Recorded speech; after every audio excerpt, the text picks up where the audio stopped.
Yeah, I can see why. Hello, and welcome to Makeup Minis, and I have Kate here again with me today. Hiya. And Kate is going to talk about face serums. So we're just going to see if anybody's going to join us. Just I'm going to have a slurp of tea, and I'm apologise. I'm having one of those moments. I'm a little bit red and shiny. She looks absolutely fine. I'm a dreadful one for Jackie to have on, really, and maybe she'll do one where she actually gets some makeup on me, because I don't wear makeup at all. You don't need to, Kate. I don't think that's strictly true. No, you don't. But yes, I might be. It's always daunting actually just even coming on a live and doing this, so that's why we're a bit flushed. It's fine. Right. Hello. So we've got no one joining us today. Should we crack on? Yes. Okay. So as I said, Kate's going to talk about face serums. I don't know about you, but I've never really fully understood about face serums. So, what is a face serum?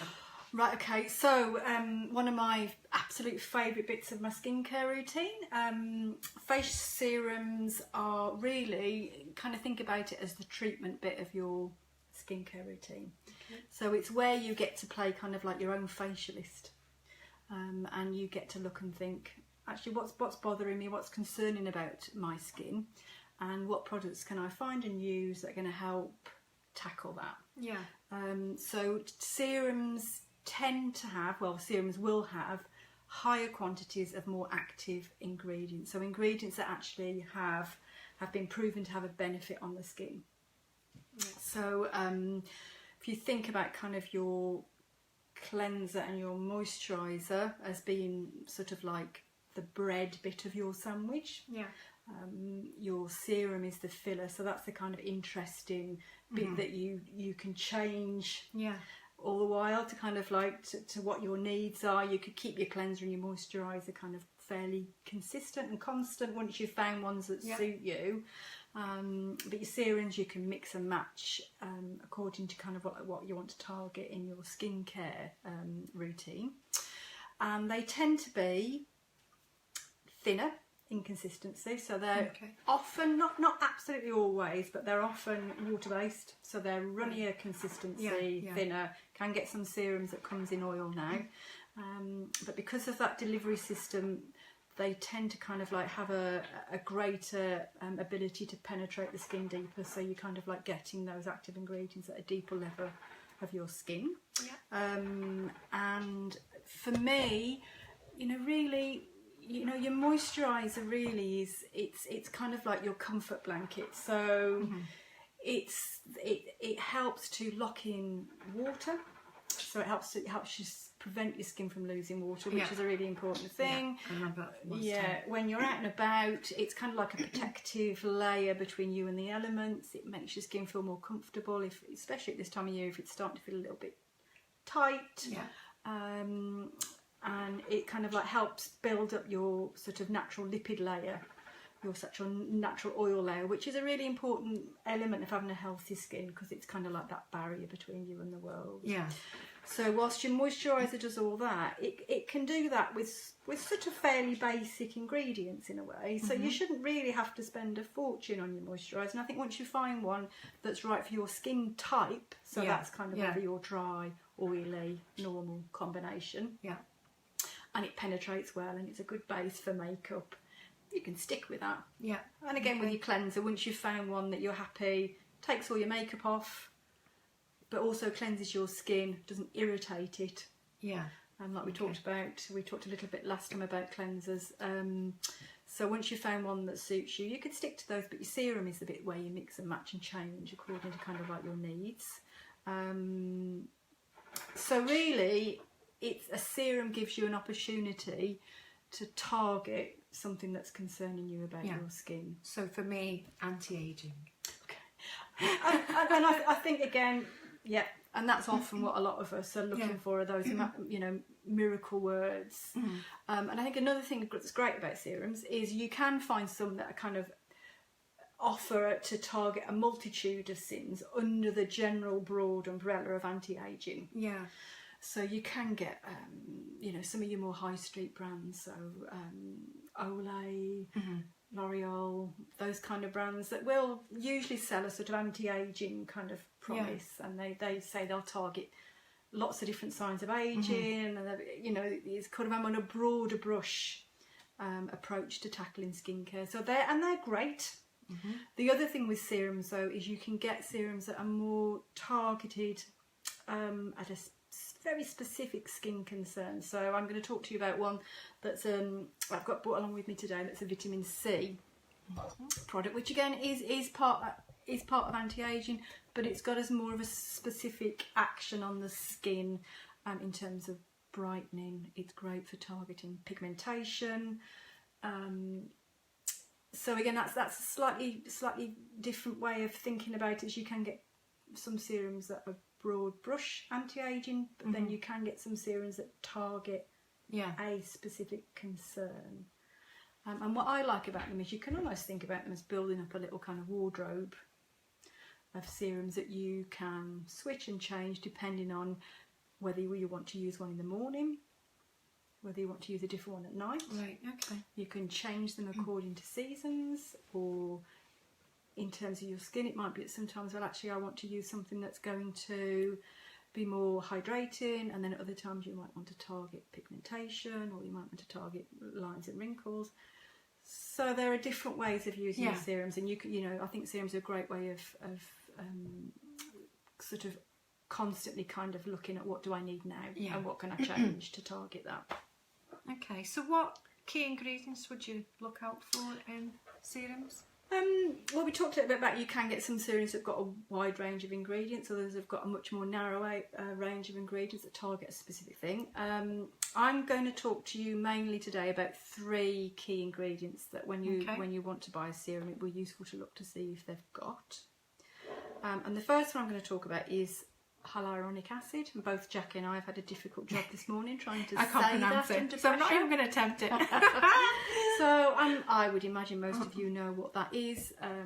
So it's kind of like it's a bit like a water magnet.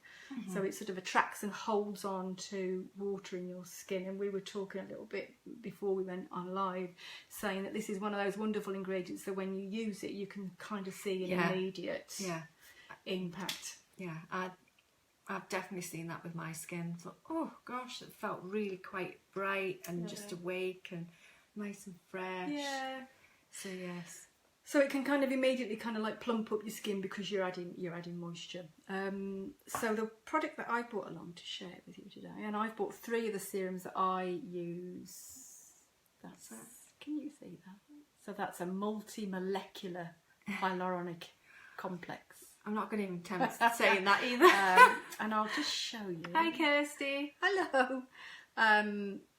Show you what kind of consistent this is. So you can see this is a really runny, watery kind of substance. And you wouldn't need to use very much of this at all. And what's good about this, because it's multimolecular, it's got different types of hyaluronic acid in at different sizes. So it kind of like it works at it kind of like you get lots of added value from it because it's different types and it penetrates at different levels. So it's a really good product. This one is by a company called Deciem that we were talking about before we came live. They've got a number of different brands that sit underneath their umbrella heading. This is a NIOD one.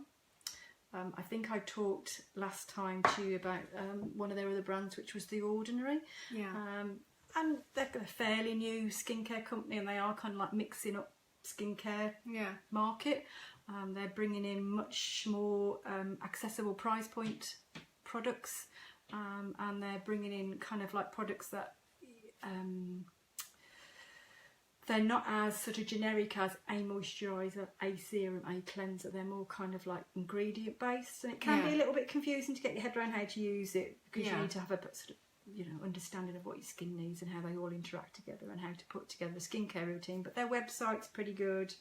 But I was saying to Jackie, anybody that's interested in health and wellness generally, I tend to use an online shop called Victoria Health, and it's victoriahealth.com.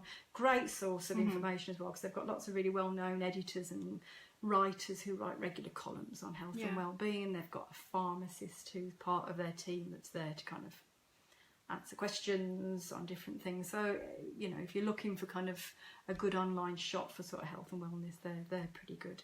And I think this was $24.99. That's not bad. No, and I'm on probably my 5th bottle, and this is something that again I wouldn't be without now. Okay. And I use that morning and often night as well, depending on what I'm using in the evening. Then another one I've bought in, this is this one. Can you see that? Vitamin C24, and this is by a company called Indeed Labs. You get this from Boots. I think this is $24.99, and I was just saying to Jackie that when I went on to check the price yesterday on Boots' website, I'm sure it said half price. So get to Boots. So yeah, so if you're interested, you know, there's a good time to sort of go out and try this one. So this is a vitamin C product. Yeah. Which is important. It's a really, really great ingredient in terms of skincare. So you would use this if you wanted to brighten your skin, if you've got dull skin. It's good because it's an antioxidant, so it's protective as well. And what a lot of people use it for is to target pigmentation on the skin. So if you've got kind of like sun damage. Yeah. So again, we were talking before we came on air about sort of a little bit the difference between sort of sun damage through sun, so pigmentation through sun damage, and then pigmentation through things like hormonal imbalances, which are kind of like things like melasma and linked to pregnancy and hormone changes. Those kind of pigmentation issues are quite hard to address with a topical treatment. Yeah. But I think sun damage, that's, you know, pigmentation that's caused by sun damage, vitamin C actually, it can improve, definitely. What you need to look out for is that it's got a stable form of vitamin C in it, and that it's got vitamin C at the right level, the right quantity to be effective. So I think generally it tends to be accepted that you'll get a good result if you've got sort of like 20%, which this has. So the 24 on there is it's got 20%. It's got 22% vitamin C, and then it's got 2% hyaluronic acid in it. So the thing to know about this, and again, I would say with all the products that Jackie and I talk about on these lives, is I can talk generically about what suits me and what I can use. You always need to kind of do your own research. You know your skin and what it can tolerate, what it can't, what reacts to, what you're sensitive to, what you're even allergic to. So I would always say, wherever possible, when you're introducing something new into your skincare routine, you try it before you buy. And when you do introduce something, especially with serums, because they've got, you know, they're meant to have an effect on the skin, they're meant to be active. So, you know, there's potential there for them, you know, to be quite strong. So if you're introducing something new, I would do it gradually. So I would, you know, try it one night or one morning, then maybe not try it the next day, and then try it the next day. So I would introduce them gradually, phase them in, and notice, you know, if you get any reactions. And this is really, this is my first tube of this, and I would definitely buy another one of these. So you're meant to be able to use this AM and PM. I only use it in the evening, and it's quite grainy when it comes out, that's the vitamin C in it. So which I guess, that's a very scientific chemical lesson there, which is above and beyond my area of expertise. But when you put it on, actually your skin will tingle, and it's meant to. If you're using a vitamin C at the correct, at a level where it's going to have a positive effect on your skin, you know, you will get that reaction. So don't kind of like think, oh my god, it's, you know, it's too much for me, and it goes really quickly. But again, monitor it. You know, if it doesn't suit you, then it's not going to suit you. So and then what I was saying to Jackie, I wouldn't use this all the while. I would use this until the tube's gone, and I probably wouldn't use it every night. Maybe use it 2 or 3 times a week. And then once I'd finished the tube, I'd probably give it a rest for a little bit, and then try it again later. And I think I would always say, Jackie and I again were talking before we went on live, is, you know, the best thing that you can do for your skin really long term is an SPF. Oh gosh. So, and a lot with, you know, always wear an SPF in the day. So that's a vitamin C. And then the other one that I wanted to talk to you a little bit about was vitamin A. So really they're retinoids. So retinoids are derivatives of vitamin A, and I've brought you this one to have a look. You see that? That's Rotary, yeah, is it? it's votary. Votary. It's not going to show Votary. up very well, and I don't have the knack yet of showing these things online. We'll list all the Yeah. products that Kate's brought along today. So, as I was saying earlier, you can get some serums in oil, which this is. So I think you can see that that's an oil. Yeah. So I should have said that's like a thinner cream. Yeah. And I think there's silicone in that. So if you're not great with silicone, Okay. I don't mind it. So this is a retinoid. This is a plant-based retinoid in rosehip oil. And they sell this as a sort of nighttime. And a lot of the time you'll hear people say use a retinol product at night. Okay. Now, retinoids, a vitamin A product, is if you're concerned about sort of the aging process on your skin, if you're wanting your skin to look as good as it can and you're kind of serious about skincare, you don't have to use one of these. But again, a vitamin A is proven to be clinically one of the very, very few ingredients that actually will have an effect, a positive effect on your skin when used correctly. Yeah. And how it does that in lots of ways, but the main thing is it helps to quicken up your skin cell production, so it moves your skin cells quicker through the layers of your skin. Yeah.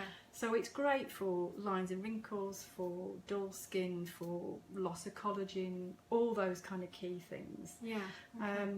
So I would say to anybody who's looking to kind of like bump up their anti-aging bit, and I don't like that term, but I haven't yet thought of something better to say, is consider a vitamin A product. And this is one of the products where I would say you need to do your most research on.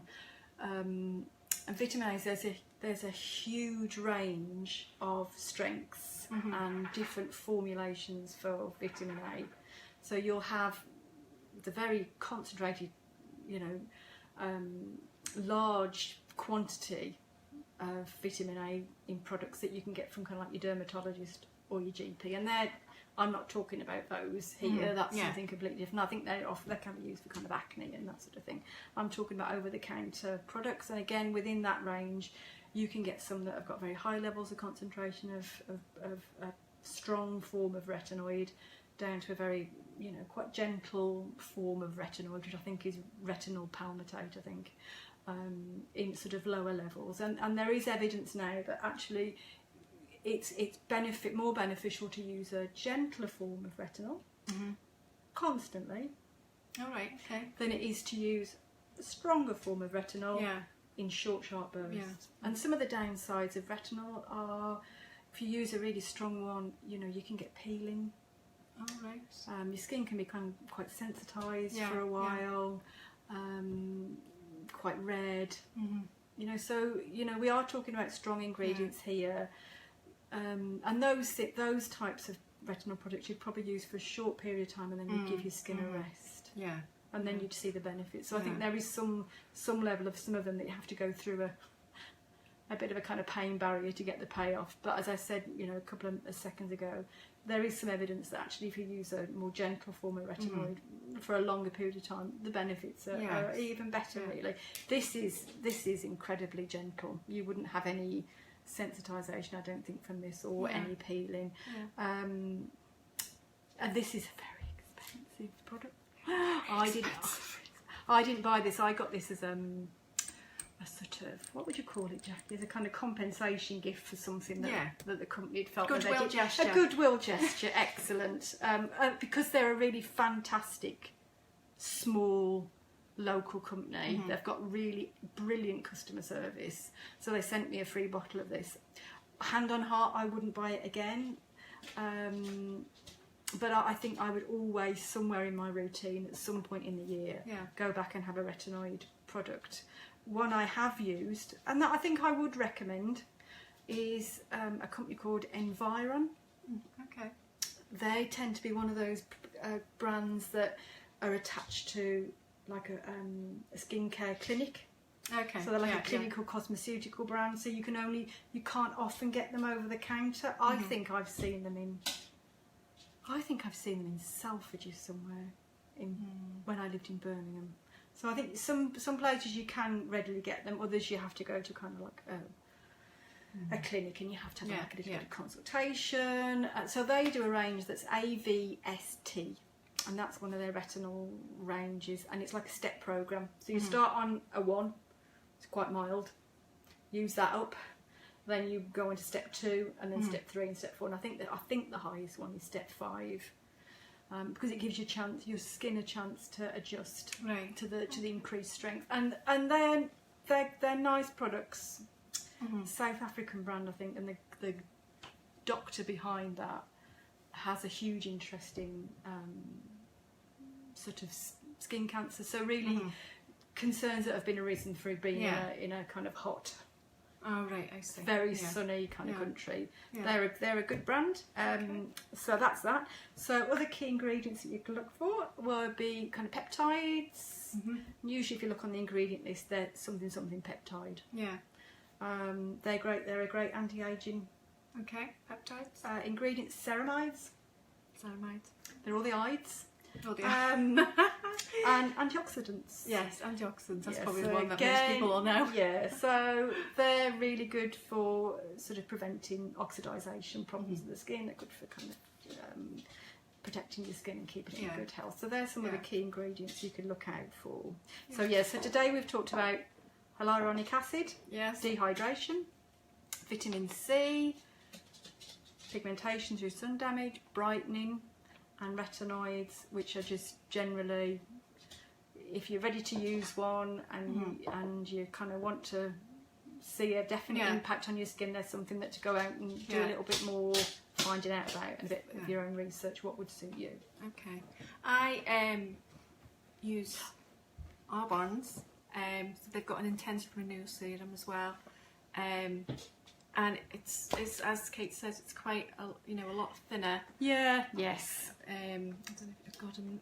I can see that it's kind of like a runny texture. So yeah, it's totally different texture to a moisturiser. Yeah.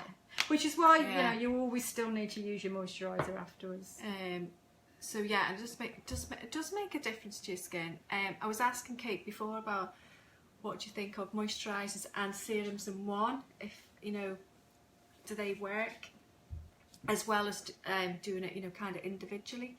And mixed thoughts on that? No, I think my view is that with skincare, as with a lot of other things, is you buy something that does one job.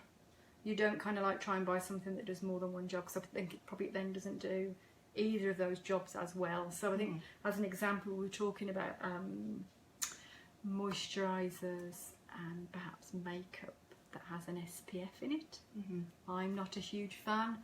I don't think you can get enough of the SPF ingredients into a moisturiser that you would apply thickly enough, and then you would reapply again throughout the day if you're out in the sun, for it to be an effective protection against sun's UVA and UVB rays.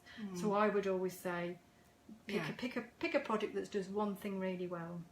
Don't try and get a product that tries to do lots of different things and probably doesn't do things very well. And also about when you some ranges have you can buy your cleanser, toner, moisturiser, serums, night cream. They have the whole range, and should you buy that whole range?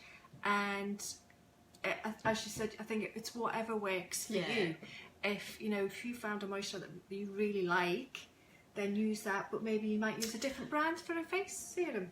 And that works just as well, but I think you said just to check the ingredients. I think for me, if you find a brand you love and they're really accessible to you and you've tried the products together and they work really well together and you're really happy with the result, then stick to one brand. I think what tends to happen with brands is they all have their own little kind of hero product. So they'll have products within their range that are absolutely brilliant, but maybe the other products aren't quite so good. So I don't want to buy everything from a range where some of them are it's all right, it's not great. I would rather go and cherry pick Yeah. the best from different brands and put them together, and you should be able to do that absolutely safely. I would say I'm the same with makeup with that. You know, there's certain things I think I like about that particular brand, but I actually don't like, say, that, I don't know, the concealer or whatever. So I think you're right. I think you should just cherry pick what's the most suitable and works at the end of the day as I think the only thing that we were saying to be cautious of with that is, and it kind of like puts a little bit more onus on you to do your research, is to make sure that there's not an ingredient in some of the products that maybe don't interact very well with one another. I mean, I think we were talking about, you know, you could potentially have a cleanser that has some sort of exfoliating action in it, so it might have some kind of glycolic acid or one of the other acids in it. You might be removing that with a flannel, which again is another kind of exfoliator. Yeah. You might be using a serum that even you might not even know it if you're not aware of all the products and the ingredients that might be having an exfoliant effect. And then you might be using a mask once a week that again has an exfoliating effect. So that's a kind of lot of products that are constantly kind of removing the surface layers of your skin. So to me, that would be like you're perhaps doing that a little bit too much in terms of your weekly routine. So again, you just need to have a little mindful view of the effect that all the different products that you might be mixing and matching are having, and am I doing too much of that? But generally, the formulations of skincare products now have improved so much recently, and the information is so much more readily available. Not all skincare brands on their website list all their ingredients. They are getting better at that. But you know, if you're buying in the shop counter, you know, really ask your shop counter assistant. You know, they should detailed questions. They should know. Look on websites. If you can't find the information you need, email them and ask. So I'd say that with all of your skincare, really, is, you know, you put yourself in the driving seat a bit more. Okay. So where should you use the face serum in your routine? Okay, so you can use your face. So I use a different face serum in the morning than I would use in the evening. So that's one thing to think about. Is you might want to target something at night and target something different in the morning. Right. Generally speaking, what you would do is you cleanse.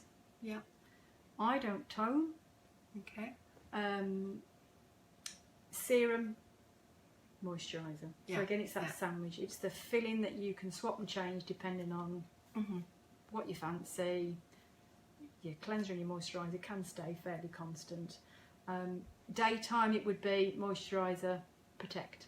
It would be your SPF.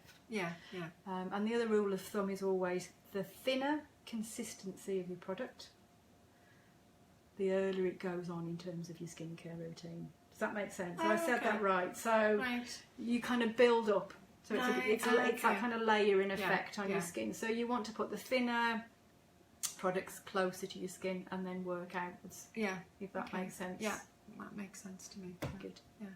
And also, if you use an eye product, do you use an eye product? I do, yes. And tap it on my orbital bone, maybe around here. But yes, I use an eye cream. You see, I don't bother.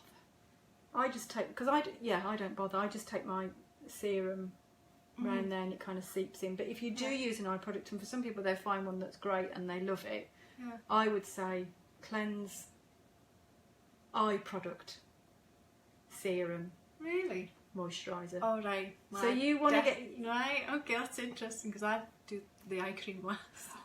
But what you do, so if you've put everything else here and then you put your eye cream on top, it might not penetrate. Yeah, that's right.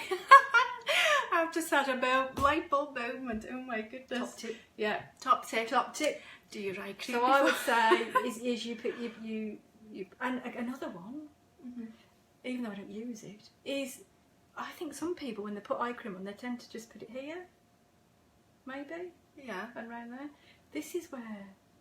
Yeah, because you get, I suppose, you kind of like wrinkles here. Yeah. I would say take it all the way around there. Don't forget this bit here. Yeah. Okay. Any application tips? Yes. So again, because it's a little bit thinner, your serums. You can't really use it to moisturise, and I do like a good a good massage. So it's not really a massage medium. So I would say, and usually you need less serum than you do moisturiser. Okay, right. You don't often need too much of the product. Yeah. I'm a bit heavy-handed, but you know, if you use the right amount, it goes further. Yeah.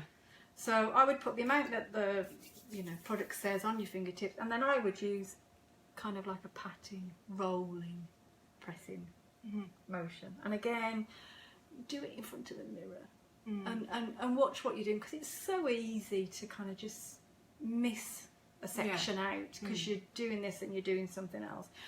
So make sure you cover your face, take it down your neck if you can, and you want to, across your chest. Yeah. So don't finish here. Make sure you're taking it all the way down your neck. And the other thing is, if you're using a good serum, chances are you'll need less moisturiser. Because your serum will do a little bit of a job of moisturising and hydrating your skin. So you shouldn't need, I don't think, as much moisturiser on. So maybe if you do start using a serum, you know, have a little think, actually, you know, can I cut my moisturiser down a little bit as well? Yeah. And again, something people kind of get a little bit confused about is, well, should I leave time in between applying my serum and then doing everything else? And I would say, if you put your serum on, again, we've talked about this a lot, it's quite runny, it should penetrate quite quickly. I tend to put my serum on, and then I'll do something like something else, like I don't know, brush my hair, or I'll just do another task for a minute or two. Maybe not even that long, just to give your serum a chance to properly get into your skin, and then put your moisturiser on top. Does that make sense? It does, it does, Thank you very much. You're very, very welcome. So we got through another one. Oh, thank you, Kirsty. I hope you enjoyed that. If you've got any questions for Kate, you can put them in the comments below. We will list the products that Kate's talked about today, and if we can provide links, we will as well. But we hope you found that really beneficial today, and thank you so much. You're very welcome for coming on. And we'll probably see you next month for another makeup minis. Yep, definitely. Okay, all right, take care. Bye. Bye.